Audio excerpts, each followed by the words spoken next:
Hi, how are you? Welcome back. I'm eager to visit with you again today to talk to you about more women of the Bible, my favorite subject at the moment. So let's pray. Father God, we lift up this time to you and we ask for your blessings. We ask for you to give us wisdom and courage and understanding of these magnificent women. And we thank you, Father, in the name of Yeshua.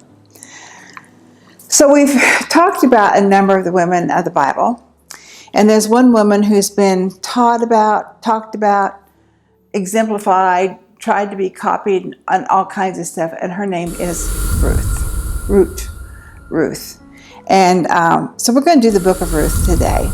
And what I wanted to do was to bring you this woman who was a Moabite princess, who became one of the mothers of Israel. And she was an amazing woman. She was a woman who got caught up in tragedy. Her husband died. All kinds of things happened to her. And yet she moved forward and she kept going for God and for the things of God, because she came from being an idol worshiper to a God worshiper, the one true God. And so if we go to the book of Ruth today, I think if we look at, just get the background on then. We have Naomi, and then we have Elimelech, Naomi's husband, and then we have Naomi's two sons, Mahlon and Chilion, and they were from Bethlehem. They were from the city of Bethlehem. They were the tribe. I can't remember for sure the tribe. I'll look this up here in a minute. But they were women. They lived in Judah, Bethlehem of Judah, and Elimelech, God of the king, was a wealthy man. He was a very wealthy man. He was prosperous in many ways. And there was a famine that came on Israel. And so when the famine came and it increased in intensity, he took his wife and his two sons and he left. And he went over to the east country, to Moab. And there he set up shop, whatever it was he did. And they all lived there for a period of time. However, famine reached him, and he died. He didn't die from famine, not physical famine. He may have died from spiritual famine, but according to some of the scholars, the sages, the Jewish sages, he was running away. He was running away from Bethlehem because he didn't want to help the people. It wasn't that he didn't want to, it was just that the need was so great in this famine that he didn't know how to help them all.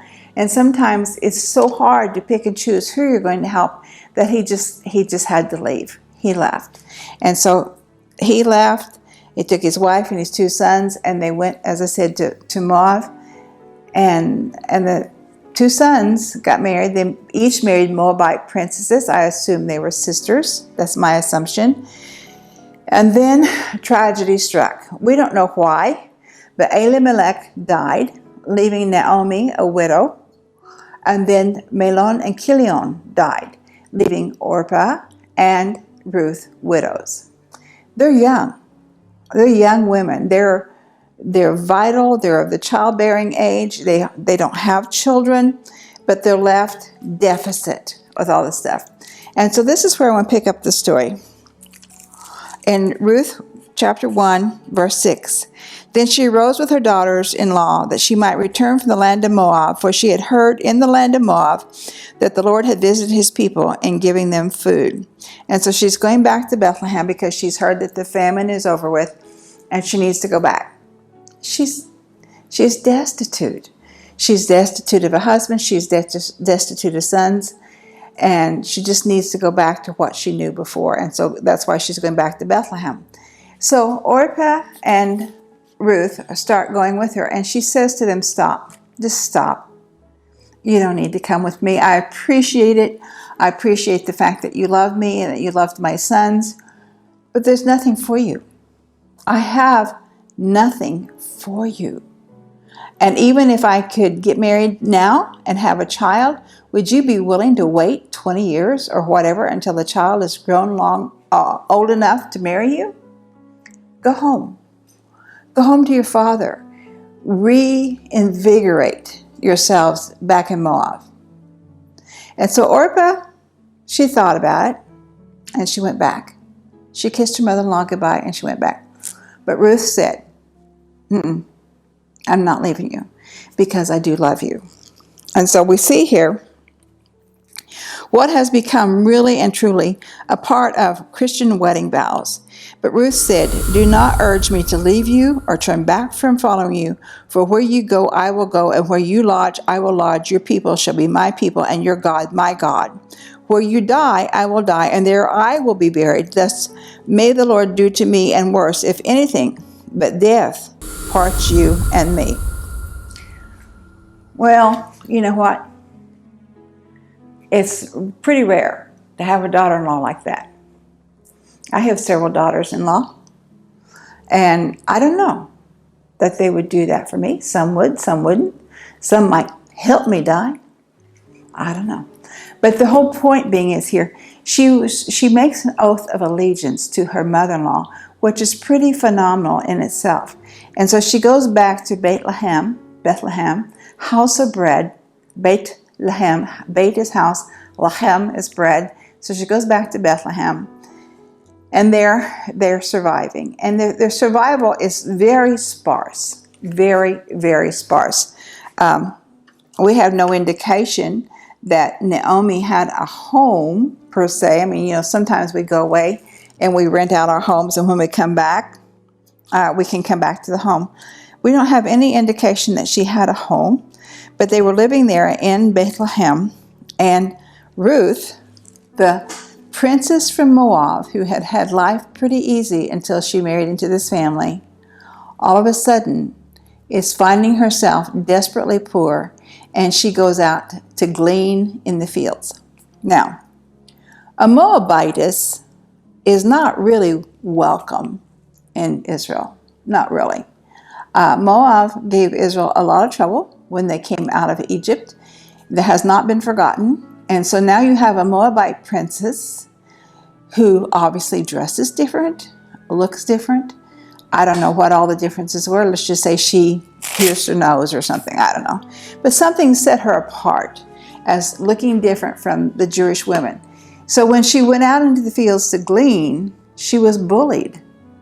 Believe it or not, we had bullying going on in the Bible. I can show you several cases of it. So she was bullied by the workers in the fields. But she put up with it because this was sustenance for herself and her mother-in-law. So every day what she took back was what they had to live on, financially as well as feeding them. And so now we see Boaz enters in chapter 2 of the book of Ruth. Now Naomi had a kinsman of her husband, a man of great wealth, of the family of Elimelech, whose name was Boaz. And Ruth the Moabitess said to Naomi, please let me go to the field and glean among the ears of grain, after one in whose sight I may find favor. And she said to her, go, my daughter. So she departed and went and gleaned in the field after the reapers, and she happened to come to the portion of the field belonging to Boaz, who was of the family of Elimelech. Now, behold, Boaz came in from Bethlehem and said to the reapers, may the Lord be with you. And they responded, may the Lord be with you. Then Boaz said, who's in charge of the reapers? And they said, this guy says, I am. And so Boaz says to the reaper, who is she? Who's that lady? Dressed differently, obviously set apart from the others. Now, a little background here. According to the Mishnah, the Jewish tradition, the oral tradition, Boaz was, as I said, he was a relative of Elimelech, Naomi's husband. He's probably of the same generation. And he had been married. And the day that Naomi and Ruth arrived in Bethlehem, his wife passed away. Timing, God's timing is always perfect. So his wife passed away. So he had this 7 days of Shiva. And in Judaism, they usually bury the person who passed away on the same day. And then they sit for 7 days of Shiva. And this is the intense mourning. And then sometimes they go on for another 30 days. So Boaz has been absent from the fields. He's left it to his servants to take care of the field work because he's in mourning for his wife. So when he goes to the fields, he doesn't really know who all the players are and what's going on. And I don't know if you know anything about harvest or not, but I grew up on a farm. Now normally, it was a wheat farm in northern Oklahoma. Normally it was just Daddy and my brothers who did the farming. My brothers were teenagers. I learned to drive on a tractor. Imagine that. Anyhow. But at harvest time, Daddy always hired help. And usually it was the neighbor boys, young men from the neighborhood, and he would hire them and they would come and help. They would drive the trucks, they would run the combines, whatever needed to be done because it's harvest time. So the time of reaping is harvest time. And so Boaz was quite used to having extra people in the fields. And he would come out here and he sees what's going on. Probably he didn't work in the fields anymore. He's an older man. He may not have worked in the fields. But he wasn't out there doing the scythe and doing all the hard work like some of the younger guys. And so when he's surveying what all is going on, and he sees Ruth and her different clothing, he asks, "Who is that woman?" Now you would think in today's way of doing things that she would have gone to Walmart and bought all new clothes, and she would have looked just like everybody else, and she would have fit in. But there was no Walmart, no clothes. Well, what can you say? So she came to the fields to work in what she came from Moab in, setting her apart and making her an object of ridicule in the fields. And so then we see what Boaz says here in chapter 2. And the servant says to Boaz, she's a Moabite woman. She came here with Naomi from the land of Moab. And she said, ask permission to reap here. And then Boaz says in verse 8, listen carefully, my daughter. Do not go to glean in any other field. Furthermore, do not go on from this one, but stay here with my maids. Let your eyes be on the field which they reap, and go after them. Indeed, I have commanded the servants not to touch you. Big command. And when you're thirsty, you go over to the water jars and you drink from the servant's draw. And that's a big deal. That's a really big deal. First of all, he's offering her kindness. Perhaps the first kindness that she has felt since she's come back to Bethlehem with her mother-in-law. Kindness in the fields. You don't bully her. My protection is over her. My shield of protection is over her. Do not bully her. Do not make fun of her. Do not mock her. And she's allowed to go follow the reapers. Now, it was the custom in Israel to always leave a corner for the people who are coming to glean. And because these are the poor people, and they have no other sustenance but what they can glean. So he said, you leave the food there, you leave the grain there for her to glean it. And when she's thirsty, she drinks from the same jug that you drink from, and she can sit down with you and eat. Knock off nonsense. Just knock it off. Okay? She's under my protection. I'm sure that went over real well, but after all, they were servants, and they had to do what their leader said. In verse 11, Boaz says to her, I know about you. I know about what you've done for your mother-in-law. The word is out. You came back with Naomi. You could have gone back to Moab, but you came back with Naomi because you've come back as a caretaker for her. And there's not been anyone else who stepped up to the plate to do that. But you've come and you have loved her. There's no bitterness, no resentment, no anxiety there. You just come back to do this. And I want you to know I appreciate that. And I appreciate you for doing that. And so we go on then. And he says to her, your witness, that's my terminology, your witness has gone forth. Your testimony has gone forth. Then verse 12, may the Lord reward your work and your wages. Be full from the Lord, the God of Israel, under whose wings you have come to seek refuge. And then she comes back to him and says, I have found favor with you, and I'm so thankful for that. So, good working relationship. That's all that's going on here. She's reaping. He's helping her. And then pretty soon, he gives her some of his food. And his food is a little higher quality. It's grain that has been roasted, and it's a little better. It's kind of like, do you want popcorn or do you want caramel corn? It's kind of that thing. Do you want this or do you want this? And then he gave her enough that she could put it into her apron and walk back to Naomi with it and have a tremendous amount of food, more than she's ever had before. So when Naomi gets there, when she gets home to Naomi, Naomi says, "Oh, what happened? You really worked hard today." And she says, "No, this guy, he came over, he owns the field, and he let me have food with him, and he let me reap, and he told his people to be nice to me." "Oh, so," says Naomi, "I know who you're talking about. Was he this big? Was he this tall? What did he wear? What did he look like?"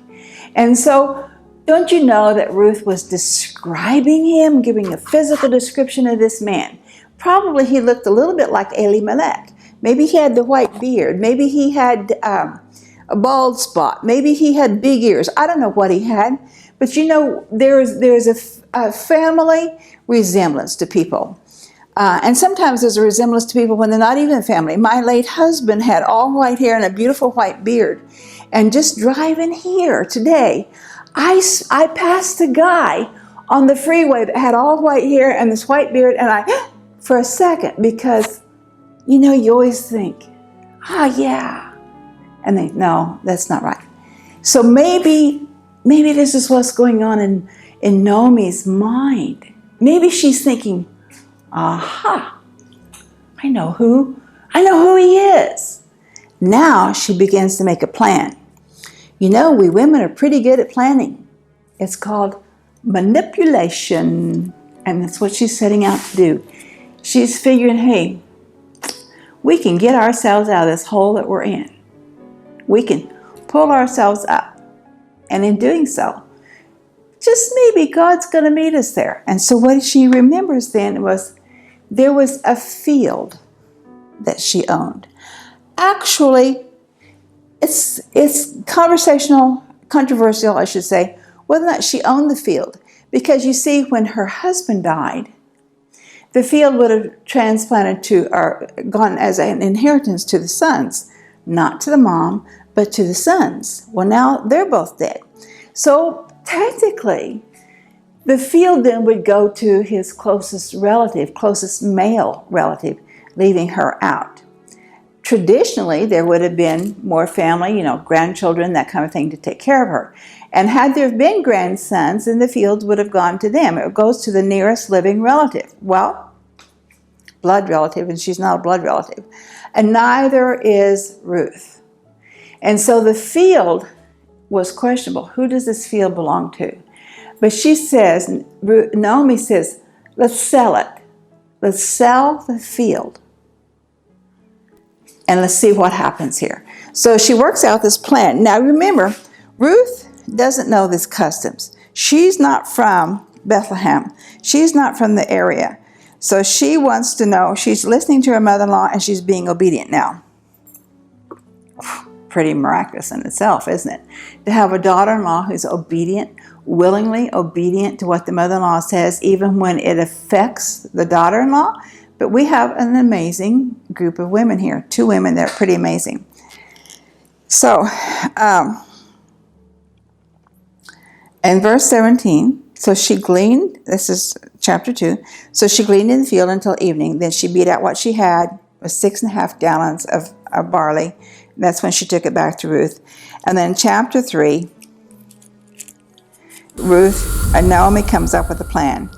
Then Naomi, her mother-in-law, said to her, "My daughter, shall I not seek security for you that it may be well with you? And now is not Boaz our kinsman with whose maids you were? Behold, he winnows barley at the threshing floor tonight." What's that song? The lion rumbles in the jungle tonight, or something like that. Naomi is roaring. She's figuring this thing out. Got a plan. Going to work the plan. So she tells Ruth, "I want you to clean up. Go take a shower. Clean up. Look really good. Really, really good. Put on your best of everything. fix your hair, put some rouge on, get ready to go. And then tonight, after dark, when no one's in the field, I want you to go to the threshing floor. Now, although Boaz may not have worked in the fields at that time because he's older, he would have been in the threshing floor, and he would have been guarding the wheat or the barley that's already been threshed. I mean, like, if you've ever seen on a farm where there's this pile of wheat or barley or corn or whatever the grain is, and the farmers dumped it there ready for it to be augured into the bin or into the truck for sale. Well, there's no auger, and there's no bin, and there's no truck. However, there's this pile of grain. And so he's being a good steward of what God gave him. And he's at the threshing floor, sleeping there that night, so robbers can't come and take the grain. So he's there sleeping.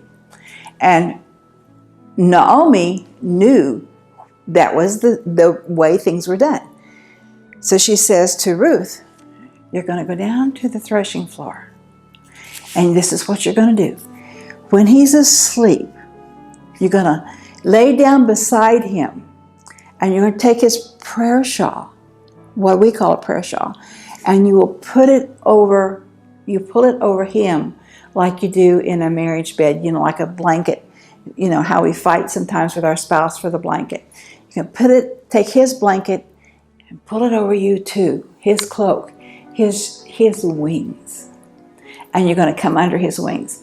And so she does that. She creeps down to the threshing floor, going very quietly, feeling her way. It's dark, very little light, only the light of the moon. And she gets down there, and I imagine she's scared. Wouldn't you be scared? I mean, this is a Moabite woman, an illegal alien in this land. And she's going down there to the threshing floor to get all this stuff together. And so she does what Naomi says, and she creeps in, and she's very quiet, very, very quiet, and she lays down beside him. Well, sometime in the night, Boaz turns over, and what happens? He bumps into this woman, and he wakes up. And chapter 3, verse 8, and it happened in the middle of the night that the man was startled and bent forward, and behold, a woman was lying at his feet. And he said, who are you? She said, I'm Ruth, your maid. So spread your covering over your maid, for you are a close relative. New thought, you're a close relative. He probably hadn't even thought about that. It's not been that long ago that he lost his own wife. And he's an old guy anyway. And so he's like, oh, okay, now I get what we're about here. You want me to redeem you. Okay, yeah, all right. Good idea, good thought. But if I'm going to redeem you, there's a problem. And the problem is that there's a kinsman that's closer. The kinsman redeemer. And he has first option.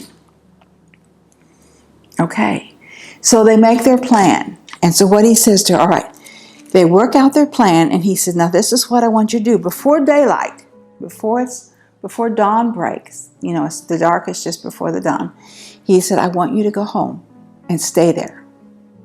And he says, I will tell you when to come. And he gives her more grain in her apron. They always have aprons. He gives her more grain, and you take this grain home, and you tell Naomi, I'm on it, okay? Tell Naomi, I'm on it. So she sneaks out before daylight and does what he says. And so Naomi says, okay, he's on it. It'll be handled today. This thing will be brought to conclusion today. So they have to go to the gate of the city. And when they go to the gate of the city, this is, we've talked before, this is where judgment's handed down, all these other things are made. And so when they go to the gate and they sit down, this is chapter 4, verse 1, and behold, the close relative of whom Boaz spoke was passing by. So he said to him, hey, come over here. Let's talk. And the guy comes over, and he took 10 men. Now it takes, today it's 10 men, 10 Jewish men is what's required for corporate prayer. You go to a synagogue, it has to be 10 men to pray. So he takes 10 men. This is not about corporate prayer so much as it is about a judgment coming down. Okay, they all have to come into agreement. And so he says to the kinsman redeemer, or the would-be kinsman redeemer, plans it out like this. He says, all right, did you know that Elimelech has a field over here? And Naomi wants to sell the field. And you're the kinsman redeemer. So how about you buy the field? Guy says, shay, yeah, I'll buy that field. I'm sure I will. I'll be a bigger farmer around than you are. Okay, great. And then he says to him, he says, all right, you're going to buy the field, but do you know that with the field comes Ruth, the widow of Naomi's son, the son of Elimelech. And he says, oh, wait a minute. If I buy that field and I take Ruth as my wife, I'm already married and have a couple of kids. Now, if I was going to buy the field and it's going to go to my kids, that was one thing. But now you're telling me that the field is going to be basically go to Ruth's children that she gives birth to by me. Yeah. And he says, oh, no, I don't want to play that game because my wife will kill me. So I don't want her. I don't want the field and I don't want her. And so then they take off his sandal and they throw the sandal, whatever it is they do with it. And that means I'm done with it. It's over. It's done. I have no claim to this field. And therefore, Ruth is free to marry Boaz. She does that and she becomes in the line of Jesus, in the line of David.